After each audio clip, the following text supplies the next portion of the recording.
Hi, this is Dr. Ralph Wilson with Web Marketing Today. I'm in San Jose at the Search Engine Strategies Conference with Rebecca Lieb, who's an expert in internet marketing. And I want to talk today about something that's come up on the horizon in the last year or two, but is particularly prominent. That is mobile phone applications, particularly with the iPhone, apps. How they can be used in marketing, what we should know about it. So tell me about this. We're seeing all kinds of uses of apps in mobile. You know, when mobile first came along and people were looking at it as a ripe for the plucking marketing channel, one of the barriers to entry was it's hard to type things with two thumbs on a mobile device. So some people do amazingly well at it. Some people do amazingly well, but you know, leapfrogging over that barrier was eliminating the need to type too much stuff. And we've seen, particularly with the iPhone and with the App Store, that people are falling all over themselves, developing fun, useful, playful, interesting apps to do pretty much anything you need to do on your mobile device. And this is key with kind of a minimum of typing. A lot of it is scrolling and selecting and thumbing. This is really branching off into two major channels that marketers should be interested in. It's interesting that iPhone itself is using the idea of apps as a way to market their own product. Absolutely. So if they think this is going to draw people, then they know they've hit on something. So the apps are the content that make the iPhone a must-have device. Yeah. I mean, you know, people wouldn't be using iPods if it wasn't for the music, right? So a couple of directions you mentioned here. Yeah, we're going into two different directions. Number one are marketers, and these are primarily local marketers, although there are exceptions to this rule, that really need to optimize their presence on apps. An example might be Urban Spoon, which has listings of local restaurants and eateries. So here we are in San Jose. I might be looking for a Thai restaurant to go to tonight. I'm going to get a bunch of results. I'm going to be looking for a number of factors like distance and price, but I'm also going to be looking for ratings. So if you're the proprietor of that restaurant, have you made sure that your restaurant is rated and done your utmost to make sure that it's rated positively by users? Do you have a menu posted if a menu's available? Do you have pictures posted if pictures are available? Have you done everything you can to optimize your listing and to make sure that you and I go to this Thai restaurant as opposed to that Thai restaurant? So we used to be optimizing for people using the web. And we're now optimizing for people using the mobile web.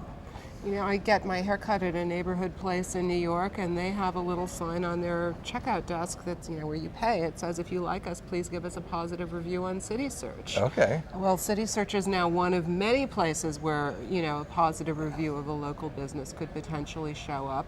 It doesn't hurt to ask customers to pitch in, and if they're happy with your service, spread the word. Now, in the area of local marketing, is there a lot of tie-in between web, like local search, and mobile apps? There is. You know, I could be just as easily sitting with my laptop trying to figure out where to eat tonight, or where to get my hair cut in San Jose, or where to find a dentist. You know, God forbid some emergency should befall us. So yeah, absolutely. And you know, these searches can be localized. As we know, Bing, Google, Yahoo all have local search functionalities. So by optimizing for apps and for local search, you're really killing two birds with one stone and optimizing local, period. So I guess if I'm a local merchant in particular, I need to know what apps are really popular.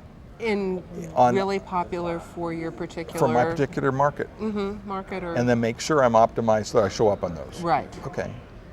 What else should we be learning about the apps on the phones from a marketing standpoint? Well, we've seen a lot of businesses create apps that are very, very useful for their business. There is, for example, an app that started up in New York that shows users where they can get their water bottles refilled for free, which is much more environmentally friendly than buying bottle after bottle of water. Right. This app is sponsored by, among others, WholeFoods, because they know they have volunteered to refill these water bottles, but they also know that this additional foot traffic into their stores for free water might involve the sale of a sandwich or a candy bar or a piece of fruit. And the kind of people that might be interested in recycling bottles might be good clients for their store. Perfect audience. Exactly. It's an absolutely beautiful overlap.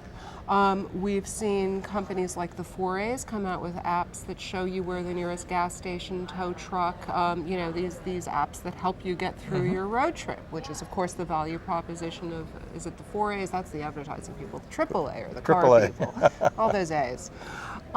So apps are relatively uncomplicated and simple and inexpensive to build. So what do you do that could create use or value around an app that customers would be willing to download for free or buy, that would keep your brand front and center in their minds? Now, 6 months ago, we were asking that question about gadgets.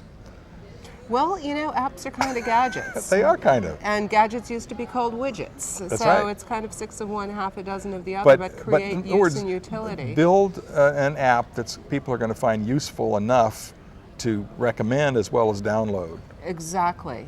And it depends what the utility is. There's business utility, there's fun utility. We've seen a lot of mobile games be developed by brands that just want to be out on your radar and on your screen.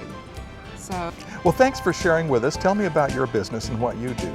I've just opened a New York office for e-consultancy, and we're going to dominate America as we do the UK in being the leading provider of information on interactive and digital marketing best practices, which we do through news, through research, through education, and through events. So take a look at econsultancy.com and learn more about us. All right. Well, thanks so much. Thank you, Ralph. This is Ralph Wilson with Web Marketing Today.